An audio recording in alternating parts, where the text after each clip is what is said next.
V-Gold trusted gold buyers. మీరు తాకట్టు పెట్టిన బంగారాన్ని విడిపించి ఈ రోజు ఉన్న మార్కెట్ ధరకు కొనబడును. నమస్తే, welcome to I dream inside politics with కవిత.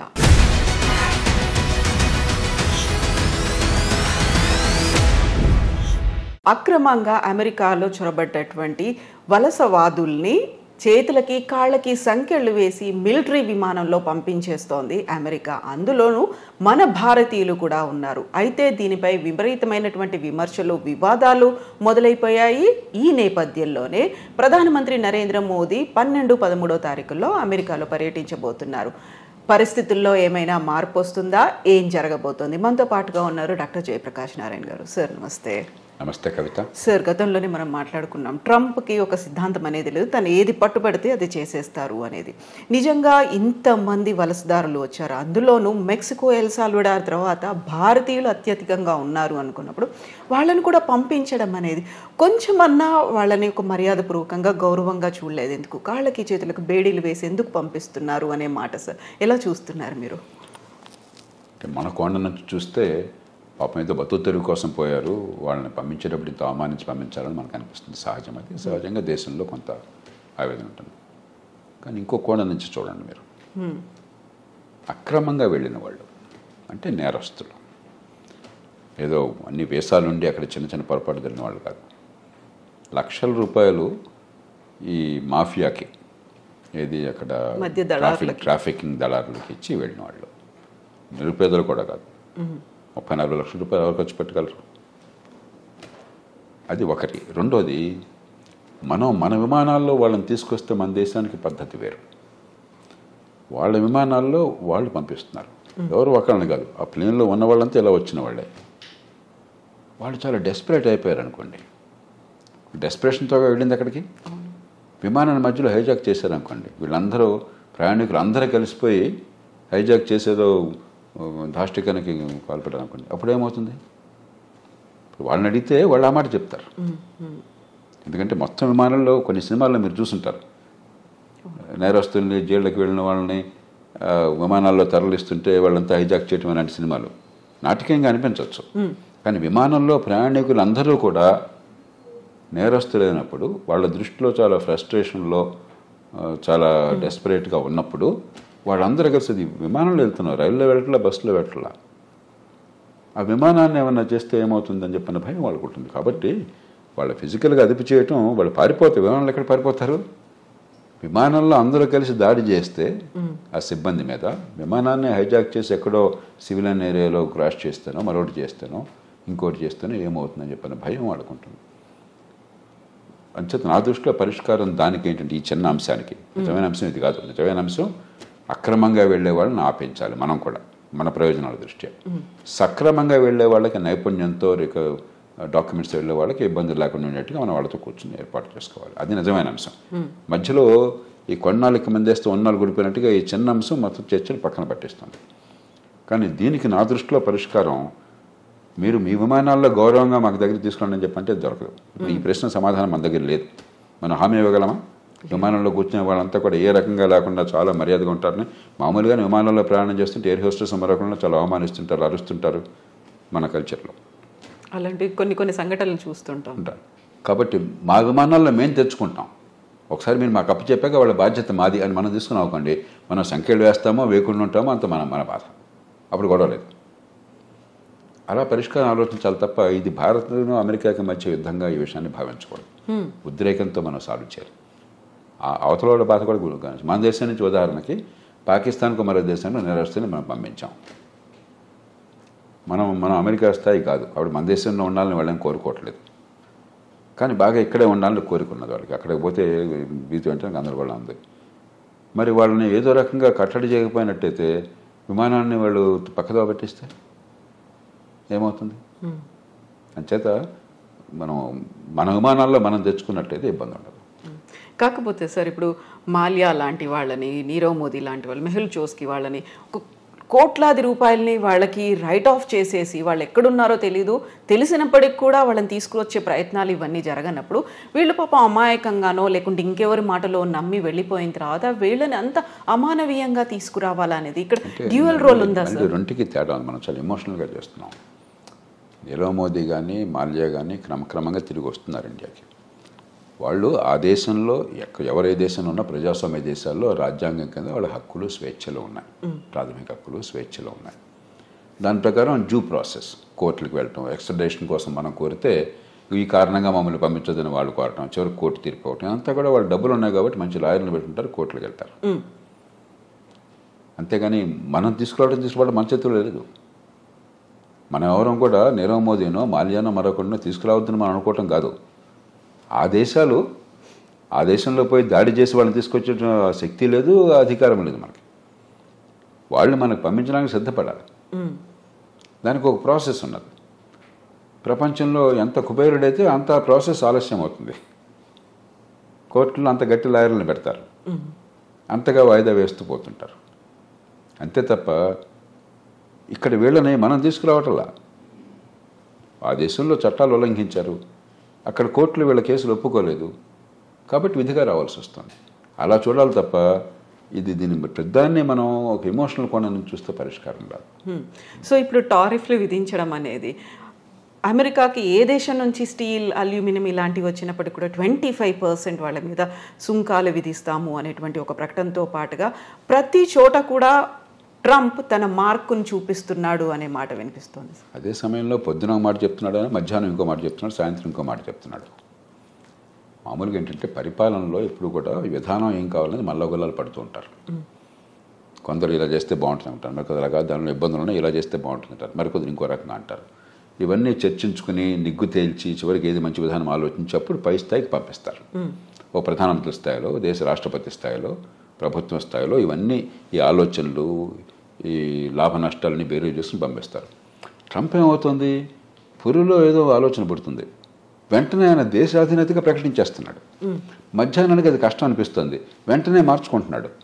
పొద్దున్న ప్రకటించినప్పుడు ఆయన బృందం అంతా వైట్ హౌస్లో ఆయన కేబినెట్ మంత్రులు కానీ లేకపోతే ఆయన ఉన్నతాధికారులు కానీ నేచురల్గా నాయకుడు దేశాధినేత ఆదేశం ఇచ్చాడు కదా ఆయన సమర్థించాలా. మధ్యాహ్నం మాట మారుస్తున్నాడు, మళ్ళీ దీన్ని సమర్థించాలా. సాయంత్రం ఇంకో మాట చెప్తున్నాడు, మళ్ళీ దాన్ని సమర్థించాలా. అంటే ఒక తొగ్గలకి వ్యవహారంలాగా తయారవుతుంది. ట్రంప్ కూడా నిలకడగా, ఎందుకంటే నిలకడగా కొన్ని విషయాల్లో నిలకడగా అనిపించవచ్చు. ఇమిగ్రెంట్స్ ఉండటానికి వెళ్ళలేదు, అక్రమంగా వచ్చినటువంటి ఇమిగ్రెంట్స్ ఉండటానికి వెళ్ళలేదు, అక్కడ కన్సిస్టెంట్గా ఉన్నాడు. మంచి చెడు పక్కన పెట్టండి. అలాగే మరికొన్ని విషయాలు, కానీ కొన్ని విషయాల్లో పొద్దున మధ్యాహ్నం సాయంత్రం ఒక్కసారి ప్రభుత్వం మాట 2-3 సార్లు మారిపోతుంది. అది ఏ దేశానికి మంచిది కాదు. విధానాలు లోతుగా ఆలోచించాలి, తొందరపడి నిర్ణయాలు చేయకూడదు, అన్ని రకాలుగా పూర్వాపరాలు పరిశీలించాలి. వినదగిన ఎవరు చెప్పినా అని చెప్పని మీరు ఏదనుకుంటున్నా దానికి వ్యతిరేకంగా చెప్పేవాళ్ళ మాట కూడా ఆలోచించి నిర్ణయం తీసుకోవాలి. తీసుకున్నాక నిలకడగా ఉండాలి. ఇప్పుడు ఆలోచించకుండా తొందరపడి నిర్ణయాలు, నిలకడ లేకుండా వెనక్కి వెళ్ళటం జరుగుతుంది. ఇప్పుడు జన్మతః పౌరసత్వం రద్దుకు సంబంధించి చేసినటువంటి అనౌన్స్మెంట్ అది ఏ దిశలో ముందుకెళ్తుంది అనుకుంటున్నారు సార్? అది జరగదు. ఆ దేశంలో కోర్టులు అంగీకరించవు, ఆ దేశంలో రాజ్యాంగం ఒప్పుకోదు. రాజ్యాంగాన్ని మార్చడం ఎవరి తరమో కాదు. అయితే ఒక్కటే అవకాశం ఉన్నది, ఇది సుప్రీంకోర్టు దాకా వెళుతుంది. బహుశా వెళితే సుప్రీంకోర్టు తీసుకోవాలనేది. మన దేశంలాగా ప్రతి కేసు సుప్రీంకోర్టు తీసుకోవద్దు. అక్కడ కింద కోర్టులో దీన్ని ఆపేశారనుకోండి, సుప్రీంకోర్టు తీసుకోకపోవచ్చు అసలు. మన దేశంలో ప్రతి చెత్త చెదారం ప్రతి కేసు వెళ్ళిపోతుంది సుప్రీంకోర్టుకి. అక్కడ అట్లా ఉండదు. ఏడాదికి 100 కేసులు చూస్తారంతే. వాళ్ళు ముఖ్యం అనుకున్నాయి, మిగతావన్నీ అప్లికేషన్ పెట్టి మాత్రం కోర్టుకు తీసుకురావాలి. ఊరికే డాకెట్ షీట్ నిండిపోతుంది, కోర్టుకు వేరే పని ఉండదు. ఒకవేళ తీసుకుంటే సుప్రీంకోర్టు తిరస్కరిస్తుంది. కానీ బహుశా ఏది ఆమోదించే అవకాశం ఉంది అంటే గట్టిగా ప్రభుత్వానికి వాదించే అవకాశం ఒకటి ఉన్నది. అక్రమంగా తల్లిదండ్రులు కనుక ఆ దేశానికి చొరబడ్డట్లయితే, ఏ రకమైన డాక్యుమెంట్ వేసా లేకుండా అలా చొరబడ్డాక ఈ దేశంలో బిడ్డల్ని కన్నట్టయితే వాళ్ళకి పౌరసత్వం రాజ్యాంగంలో పదజాలం ప్రకారం వాళ్ళకు కూడా ఉంటుంది, ఆ దేశంలో పుట్టారు కాబట్టి. కానీ రెండో పార్ట్ పదజాలం మళ్ళీ కొంచెం సందిగ్ధంగా ఉంది. కాబట్టి దేశంలోకి రావడమే అక్రమంగా ఉన్నారు కాబట్టి అక్రమంగా వచ్చిన వాళ్ళకు, అక్రమంగా ఉన్న కాలంలో పుట్టితే వాళ్ళకి లేదని చెప్పని బహుశా కోర్టు ఒప్పుకోవచ్చు, మనకు తెలియదు. కాబట్టి భారతీయులకి ఇప్పుడు ఈ రకంగా అక్రమంగా వెళ్ళిన వాళ్ళకి ఇబ్బంది అవుతుంది. కానీ 195 మంది భారతీయులు ఈ దేశం నుంచి అమెరికా పోయేది చదువుకున్న వాళ్ళు, నైపుణ్యం ఉన్నవాళ్ళు, ఆ దేశంలోనే ఉన్నత విద్యను పొందిన వాళ్ళు చాలామంది, నైపుణ్యం వల్ల చాలా పూర్తిగా పద్ధతి ప్రకారం వీసా పొందిన వాళ్ళు. వాళ్ళకి ఎలాంటి ఇబ్బంది ఉండదు. మన ఊరికి అనవసరంగా కంగారు పడిపోయేది కంపెనీపోతే అనుకోవడం తప్ప నాకు 100కి వాళ్ళు ఏమాత్రం అనుమానం లేదు. కానీ అక్రమంగా చొరబడిన తల్లిదండ్రులకు పుట్టిన సంతానమైనట్లయితే సుప్రీంకోర్టు బహుశా వేరే స్టాండ్ తీసుకోవచ్చు. సార్ మీరు ఇప్పుడు 95% ప్రాపర్ మెథడ్లో వెళుతున్నారు అనుకున్నప్పుడు మిగతా 5%ని విమానాల్లో ఆ దేశాలకు పంపిస్తుంది. మన భారతదేశం వాళ్ళని ఎలా ట్రీట్ చేయాలి, ఏం చేయాలంటారు? అవగాహన కల్పించాలా? మళ్ళీ అవకాశం ఇప్పుడు ఈ దేశంలో 145 కోట్ల జనాభా ఉంది. 54 కోట్ల మంది పనిచేసేవాళ్ళు ఉన్నారు. దానిలో అత్యధికులు అసంఘటిత రంగం, రెక్కాడితే డొక్కాడిన వాళ్ళు, రేపు పొద్దున భోజనం ఎక్కడ దొరుకుతుంది తెలియని వాళ్ళు. కాబట్టి మన దేశంలో వాళ్ళేదో అక్రమ ఖర్చు పెట్టి అమెరికా వెళ్ళారు కాబట్టి వాళ్ళని ప్రత్యేకంగా నెత్తినెక్కించుకోవడం సాధ్యం కాదు. అందరి పౌరులతో సమానం. ఈ దేశంలో అందరికీ ఏ ప్రయత్నాలు చేయగలుగుతాం మనకున్న వనరులతో, మనకున్న పరిస్థితుల్లో, మనకున్న అవకాశాలతో ఆ ప్రయత్నాలు వాళ్ళకి చేస్తాం తప్పితే వీళ్ళని ప్రత్యేకంగా నెత్తిన పెట్టుకోవడం నేను చెప్పిన మాట విరుచించకపోవచ్చు. వాళ్ళ మన దేశంలో 2 రోజులు కొంచెం ప్రచారంలోకి వస్తే అది ప్రపంచంలో మోస్ట్ ఇంపార్టెంట్ ఇష్యూ. అంటే భారతదేశంలో ఈ కోట్ల మంది భవిష్యత్తు అక్కర్లేదా మనకి? కాబట్టి ఖచ్చితంగా ఈ దేశంలో ఉన్న మేరకు ఆ పరిస్థితులను బట్టి అవకాశాలు ఉంటాయి. అక్కడి నుంచి వచ్చేవాళ్ళు మరి ఇంకోటి గమనించండి, అత్యధికులు లక్షలాది రూపాయలు ఖర్చు పెట్టి వెళ్ళిన వాళ్ళు. కాబట్టి వాళ్ళు కొంత సొంతంగా బతకగల వాళ్ళు, బతకలేని వాళ్ళు కాదు. అందులో మనం చర్చ చేసినప్పుడు కూడా పత్రికల్లో కానీ టీవీల్లో కానీ ఇదేది మిడిల్ ఈస్ట్ అనుకోండి, అక్కడికి వెళ్ళిన వాళ్ళు అత్యధికులు, కొందరు బాగా నైపుణ్యం ఉన్నవాళ్ళే, మిగతా వాళ్ళు పాపం కాయ కష్టం చేయడం కోసం వెళ్ళిన వాళ్ళు. అది ఇది ఒకటి కాదు. అంచేత మనం ఖచ్చితంగా సానుభూతి చూపెట్టాలి.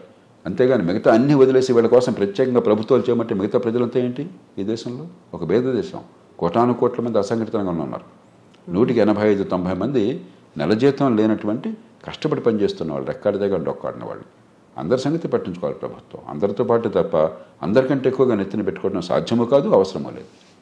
సో ఇప్పుడు మోదీ విజిట్ అనేది ఉంది సార్, రెండోసారి రాష్ట్రపతి అయిన తర్వాత వెరీ ఫస్ట్ టైం మీట్ అనేది ఉంది. ఏం జరుగుతుంది సార్? ఏమేమి ఎక్స్పెక్ట్ చేయొచ్చు మనం? ఇప్పుడు 3 విషయాలు. ఒకటి, ఇవన్నీ పక్కన పెడితే పార్టీ ఏదన్నా ఒకటి అమెరికాలో భారత్కి అమెరికాకి చాలా విషయాల్లో ఏకాభిప్రాయం ఉన్నది, ఉమ్మడి ప్రయోజనాలు ఉన్నాయి. అందుకనే వ్యూహాత్మకమైన ఒప్పందం, స్ట్రాటజిక్ అలయన్స్ అంటున్నాం. ఎందుకంటే చైనా ఒక పెద్ద భూతంలా కనిపిస్తుంది, వాళ్ళకి భూతం మనకి భూతం, వివిధ కారణాల వల్ల. ఆ నేపథ్యంలో దాన్ని మరింత సంఘటితం చేయడం, బలోపేతం చేయడం. రెండోది, ఇవన్నీ ఒక రకంగా చిన్న చిన్న సమస్యలు, పెద్ద సమస్యలు కాదు. మనకేదో పేపర్లో హెడ్లైన్స్ ఉంది కాబట్టి అనిపిస్తుంది. కానీ ఒక 10,000 మంది 20,000 మంది అక్రమంగా చొరపడిన వాళ్ళని తిరిగి పంపించడం అనేది లార్జర్ కాంటెక్స్ట్లో చాలా చిన్న సమస్య. అమెరికాలో బహుశా 50 లక్షల మంది భారతీయులు ఉన్నారు. 10,000 మంది 15,000 మంది లక్ష ఏంటి అసలు? వాళ్ళంతా అధికారికంగా చట్టబద్ధంగా వీసాలతో వెళ్ళిన వాళ్ళు. కానీ ఇలాంటి చిన్న చిన్న ఉంటాయి. ఇవన్నీ కూడా పరిష్కారం ఉభయతారకంగా కొంత ప్రయత్నం చేయడం. కానీ కీలకమైనది ఏంటంటే వాణిజ్యం, అంతర్జాతీయ వాణిజ్యం. భారతదేశానికి అమెరికాతో మిగులు ఉన్నది, కానీ పెద్ద మిగులు లేదు. పెద్ద మిగులు ఉన్నది అమెరికాకి కెనడాతో ఉన్నది, అంతకంటే ఎక్కువ మెక్సికోతో ఉన్నది, చైనాతో, మెక్సికోతో, కెనడాతో ఉన్నది. వియట్నాంతో దాదాపు $62 బిలియన్ మిగులు ఉన్నది. చిన్న దేశం, గోచిపాత దేశం. మంది 60 బిలియన్ డాలర్లు, మంది $30 బిలియన్ అంతా మిగిలింది మనకి, భారత్కి. అమెరికా ఒక్కటే పెద్ద దేశం, మనకి అసలు మిగిలి ఉన్నది. తగ్గించాలని ఒత్తిడి ఉంటుంది. అందుకనే మన బడ్జెట్ కూడా కొంత మనం దిగుమతి సుంకాలు తగ్గించే ప్రయత్నం చేశాం. ఉభయతారకంగా ఆయన మనసును గుర్తిరిగి కాస్త ఆయన్ని ప్రసన్నం చేసుకోవటం, అదే మన ప్రయోజనాలను కాపాడుకోవటం. మనం నష్టపోకూడదు. అవతల వాళ్ళకి మీరు అంత భీష్మించి కూర్చున్నప్పుడు వాళ్ళకి ఏదో కొన్ని చూపెట్టాలి. కాబట్టి వాణిజ్యం విషయంలో ఏం చేయాలి? ఈ 3 ప్రధానమైన అంశాలు అవుతాయి చర్చలో. సో మన దగ్గర నుంచి వస్తున్నటువంటి దిగుమతుల మీద కూడా విపరీతమైనటువంటి సుంకం పెట్టబోతున్నారు, టారిఫ్లు విధిస్తారు అనే మాట అంత ఎక్కువ ఉంటుంది. వీరికి మనకి ఏంటంటే ఇదిగో పుల్లాడి దిగో తోక అంటున్నాం మనం. మెక్సికో నుండి కెనడా మీద సుంకాలు పెడతా ఉన్నారు, మళ్ళీ వెంటనే మధ్యాహ్నానికి మార్చేశారు, సాయంత్రం ఇంకోటి అన్నారు. మన మీద కూడా ఇవన్నీ ఏంటంటే నెగోషియేటింగ్ టాక్టిక్. ఒక ప్రభుత్వాధినేత నెగోషియేటింగ్ టాక్టిక్స్ మనకి సంప్రదింపుల్లో మాట్లాడేటువంటి వాటిని అనాలోచితంగానో లేకపోతే తాత్కాలికంగానో విధానంగా అంత ఆర్భాటం చేసి ప్రకటించకూడదు. ట్రంప్ స్టైల్ అది, ఆయన తీరే అది. మనం ఏం చేస్తాం, ఆయన తీరు మార్చలేం కదా. పుట్టుకతో వచ్చిన బుద్ధి పుట్టుకలతో ఏమైనా పోదని చెప్పిన మన చేతుల్లో ఏం లేదు. అంచేత మన మీద కొంత ఒత్తిడి మన మీద ఉంటుంది, కానీ భయంకరంగా ఏముండదు. మనం కూడా కొంచెం ఉభయతారకంగా వ్యవహరించినట్టయితే, మన ప్రయోజనాన్ని కాపాడుకుంటూ ఒడుకు వ్యవహరించినట్టయితే మనకి పెద్దగా నష్టం ఉంటుంది. సో ఫస్ట్ 100 డేసే కీలకమైనప్పుడు మీరు చెప్పినట్టుగా ఇన్ని కన్ఫ్యూజింగ్ నిర్ణయాలు పూటకొకటి మారుతూ ఉన్నప్పుడు వాట్ అబౌట్ మిగతా టెన్యూర్ అనేది ఎలా ఉంటుంది అనుకోవచ్చు సార్?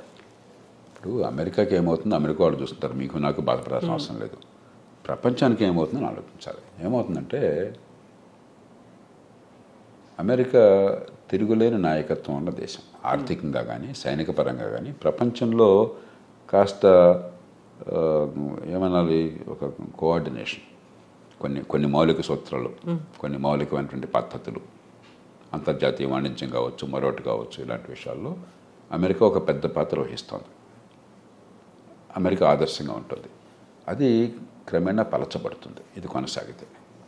రెండోది, నిలకడలేని విధానాలు, పురుల్లో బుద్ధి పుట్టినట్టు ఏది పడితే అది తుక్కలకు విధానాలు కనిపిస్తుంటే మళ్ళీ మళ్ళీ అంతర్జాతీయ సమాజంలో అమెరికా నాయకత్వం తగ్గి చైనా గొప్ప దేశంగా అనిపిస్తుంది. వాళ్ళతో పోలిస్తే వీళ్ళు ఉన్నారు, కాస్త పద్ధతి ఉంది, నిలకడ ఉందని చెప్పని.